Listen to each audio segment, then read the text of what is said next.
Hey, Tuskegee, Pat Wallace reaching out to you from the digital bunker of Tuskegee Online. We're talking about communications this week, so let's jump right into it with these candidates.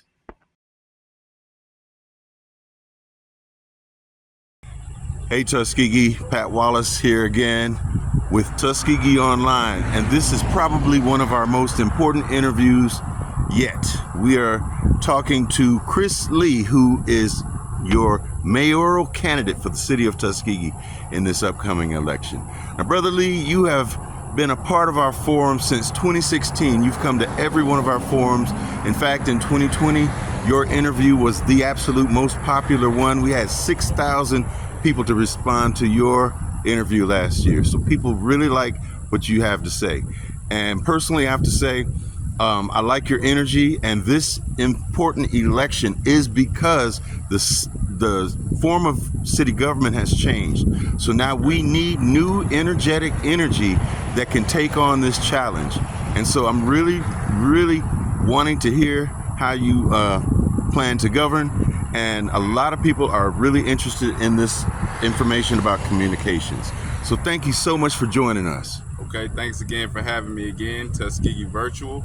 Communication is key. Without it, all things fall apart. I think that's very important to say first and foremost. It's important for a mayor to communicate well. It's important for the council to communicate well. And it's also important for the citizens to communicate to us what their needs and concerns are. So that is one thing I will focus on improving in our city government.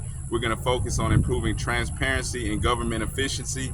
And I think that starts with opening up the lines of communication. So you're absolutely right. We did some great videos in the past. I'm looking forward to growing that outreach even greater in this administration. Right. Thank you, Chris. And because you're very good at communicating and the people really like to hear you speak. Let me ask you this. First question.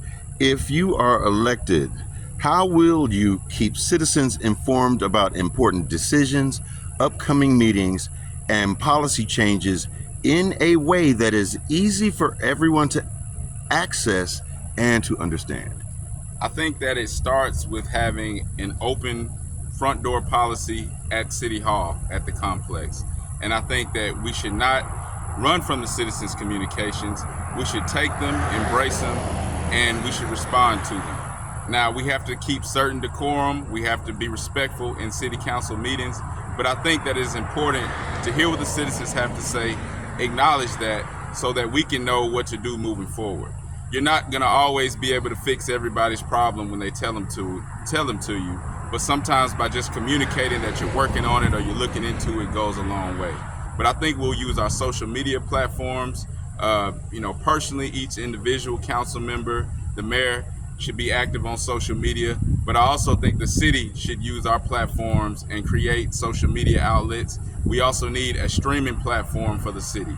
I also want to create a suggestion box system, and a lot of those can be online, some of those can be in person. I was talking to some of the guys at McDonald's, and I said this would be a perfect place to actually leave a suggestion box, because they have forums and meetings almost every morning expressing their concerns. And I think sometimes by just writing it down on a slip of paper, maybe collecting it every week or so, it will go a long way in bridging that gap of communication. That's an excellent idea, brother. Second question, because you just led right into that. How do you plan to create consistent two-way communication between your office and the residents so that the citizens' feedback is not only heard, but acted upon? So I think it goes with what I just said. All means of communication, we're going to use everything we have, from the traditional letter writing. We have several citizens, older citizens, that still write letters. We have to respond to those things. But obviously there are more modern ways as well, through email, through messaging, through text. I think also having a citywide text communication system for emergency alerts and updates will be very important. The county, through emergency management, has implemented one of those in the past, and it went very well. When something happens, everybody gets a text about severe weather, and I think we can adopt similar policies like that in the city.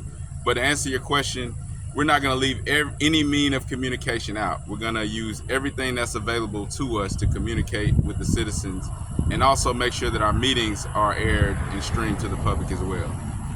Thank you, Chris.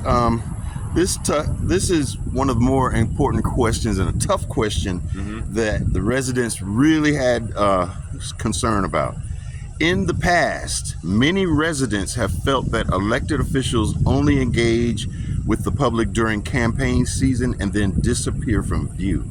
What will you specifically do to prove that you won't fall into that same pattern?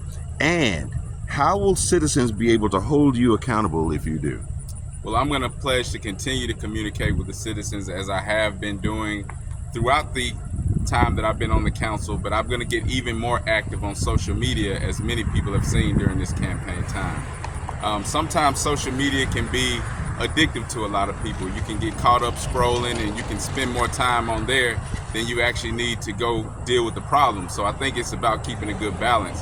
But what I've learned is that when you're present, when you're active, you're seeing the concerns sometimes, even when they're not talking directly to you. And that just gives you a good basis to move on and actually take action. So I think it is very important. I'm going to continue to do that. I run my own page. I don't have anybody doing it for me. I see every comment. I check every message and I respond. And I think that's very important. I'm going to continue to do that, and I'm going to make the city, I'm going to hold our city accountable to do the same thing as well. Thank you, Brother Chris, for spending a few minutes with us. I know it's really hot out here. Oh, yeah. And I must say thank you so much for perpetually and continuously engaging with our platform. And you've been with us since 2016, and you're very responsive to the people, and that makes a lot of difference. So thank you, Brother Lee, for being on the platform. Be a part of the motion, be a part of the movement. All citizens in Tuskegee, be there at August 26th. And make your voice heard. Thank you, brother. Thank you for having me once again. Look forward for everybody's voting for me on August 26th. All right, Chris. Good luck with your campaign, brother. Thanks a lot.